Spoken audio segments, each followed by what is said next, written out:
வணக்கம். இலங்கை செய்திகளுடன் நான் ரோஷன். விரிவான செய்திகளுக்கு முன் தலைப்புச் செய்திகள்.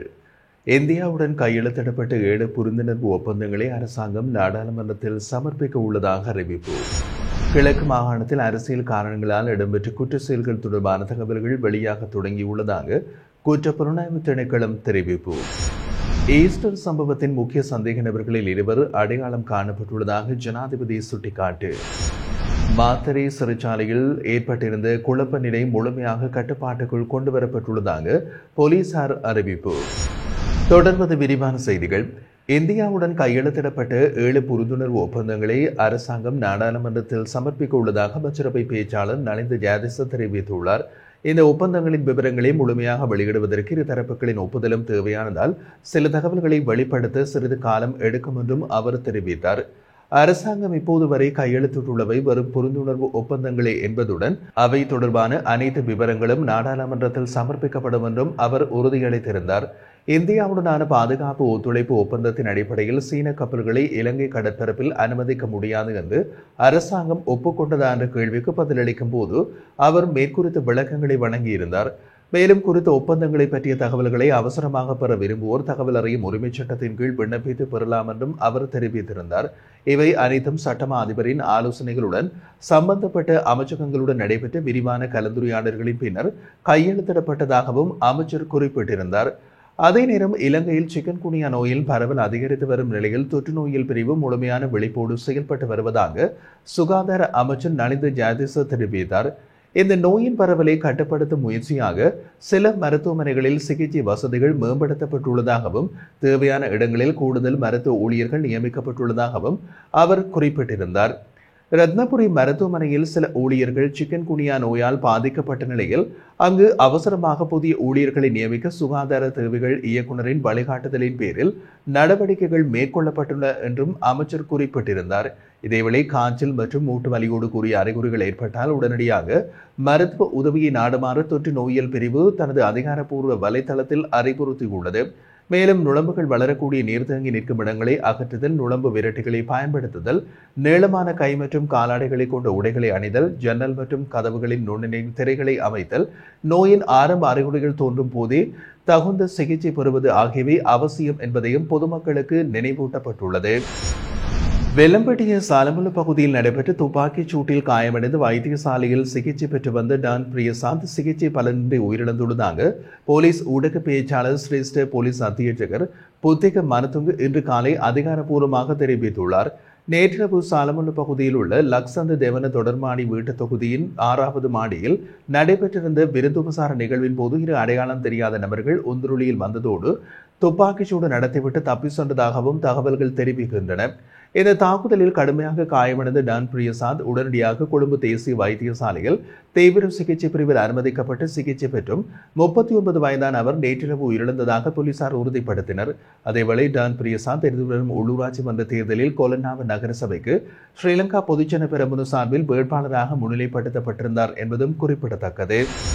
உயிர்த்த ஞாயிறு சம்பவத்தின் முக்கிய சந்தேக நபர்களில் 2 அடையாளம் காணப்பட்டுள்ளதாக ஜனாதிபதி அனுருகுமார திசாநாயக்க தெரிவித்தார். நேற்று மாலை நடைபெற்றிருந்த தேர்தல் பிரச்சார கூட்டத்தில் கலந்து கொண்டு உரையாற்றிய ஜனாதிபதி இந்த தாக்குதலுக்கு பின்னால் இருந்த பிரதான சூத்திரதாரிகளை கண்டறிவதில் 6 சிக்கலான முடிச்சுகள் இருந்தது.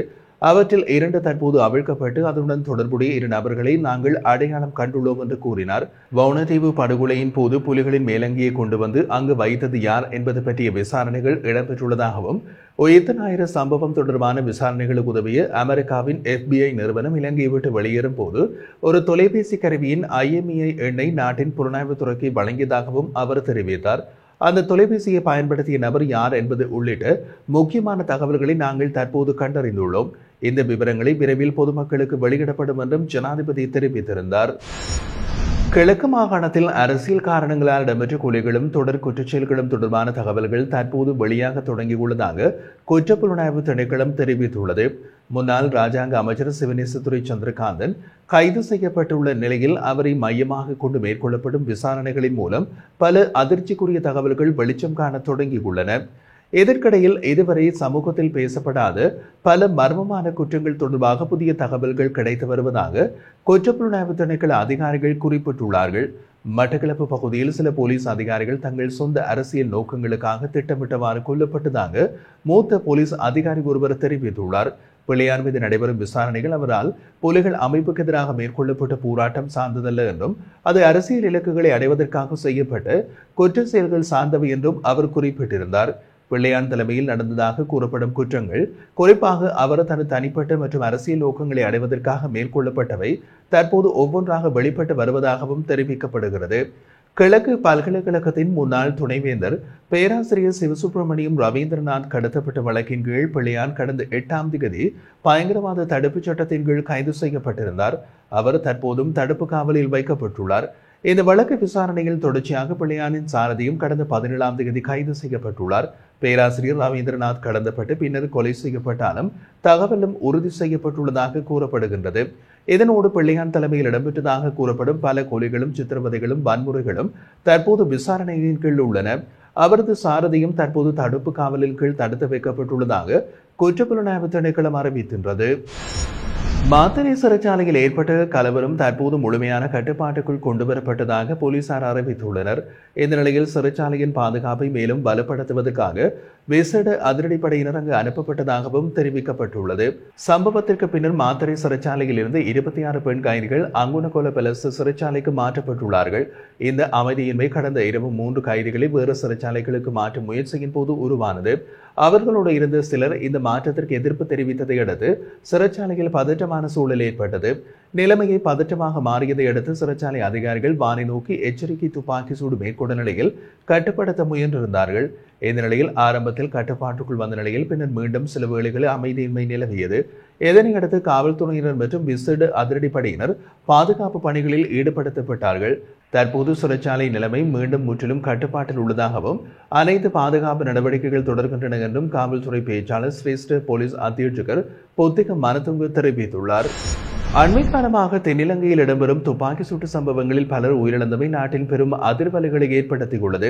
இந்த கொலைகள் பழிவாங்கல் நடவடிக்கைகளின் ஒரு பகுதி என்று போலீஸ் தரப்பில் தெரிவிக்கப்பட்டுள்ள நிலையில் மறுபுறமாக அரசியல் நோக்கங்களில் இவை நிகழ்த்தப்படுவதாகவும் பலர் சுட்டிக்காட்டுகின்றார்கள். சமகால அரசாங்கம் கடந்த ஆட்சி காலங்களில் ஊழல் மற்றும் மோசடியில் ஈடுபட்டவர்களை எதிர்கொள்ள கடுமையான சட்ட நடவடிக்கைகளை எடுத்து வரும் சூழலில் அது குறிப்பாக ராஜபக்ச குடும்பத்திற்கு பெரும் சவாலாக உருவெடுத்துள்ளது. இந்த பின்னணியில் ராஜபக்சக்களுடன் நெருக்கமாக செயல்பட்டவர்களும் பல ரகசியங்களை கையாளக்கூடிய நிலைமையில் இருந்தவர்களும் அடுத்து அச்சுறுத்தலுக்கு உள்ளாகிறார்கள் என்றே அரசியல் விமர்சகர்கள் கருத்து தெரிவிக்கின்றனர். அதற்கு எடுத்துக்காட்டாக கடந்த பிப்ரவரி மாதம் அருண விதானகமகே மற்றும் அவரது 2 பிள்ளைகள் சுட்டுக் கொல்லப்பட்டனர். அவரும் ராஜபக்சக்களுடன் நெருக்கமான உறவை கொண்டவர் என்பதும் குறிப்பிடத்தக்கது. இந்த நிலையில் நேற்றிரவு இனவாத போக்கையும் அரசியல் தொடர்புகளையும் கொண்டு டான் பிரியசாத் என்ற சமூக ஆர்வலர் சுட்டுக் கொல்லப்பட்ட சம்பவம் இந்த தொடரில் ஒரு முக்கிய கட்டமாக பார்க்கப்படுகிறது. அரசாங்கம் தற்போது உயிர்த்த ஞாயிறு சம்பவம் தொடர்பான விசாரணைகளை தீவிரமாக முன்னெடுத்து வருகிறது. ஜனாதிபதி அனுரகுமார திசாநாயக்க தாக்குதலின் முக்கிய சூத்திரதாரிகள் விரைவில் அம்பலமாகி அவர்களுக்கு எதிராக உரிய நடவடிக்கைகள் எடுக்கப்படும் என்றும் உறுதி வழங்கியுள்ளார். இந்த விசாரணைகள் இறுதிக்கட்டத்தை எட்டிய நிலையில் அடுத்த நிலையில் காலைமுகத்திடலில் இடம்பெற்ற அறக்கலைய மக்கள் எழுச்சிக்கு எதிரான வன்முறை சம்பவங்கள் குறித்து விசாரணைகள் ஆரம்பிக்கப்படும் என்று எதிர்பார்க்கப்படுகின்றது. இந்த தாக்குதலில் டான் பிரியசாத் நேரடியாக ஈடுபட்டதாகவும் அவரது செயல்கள் ராஜபக்சக்களின் உத்தரவின் கீழ் மேற்கொள்ளப்பட்டதாகவும் பல ஆதாரங்கள் உள்ளது. இவற்றின் விசாரணைகள் தொடங்கப்பட்டால் அது ராஜபக்ச குடும்பத்திற்கு பெரும் சட்ட பிரச்சனைகளை கிளப்பும், சிலருக்கு சிறைவாழ்வு அளிக்கும் என்றும் நிலைமை உருவாகலாம். இந்த அரசியல் சூழலில் டான் பிரியசாத் கொலை செய்யப்பட்டுள்ளமைக்கு பின்னால் சம்பந்தப்பட்ட ஆதாரங்களை அளிக்கும் நோக்கமும் இருக்கலாம் என்றும் பல்வேறு சந்தேகங்கள் அரசியல் வட்டாரங்களில் எழுப்பப்பட்டுள்ளன.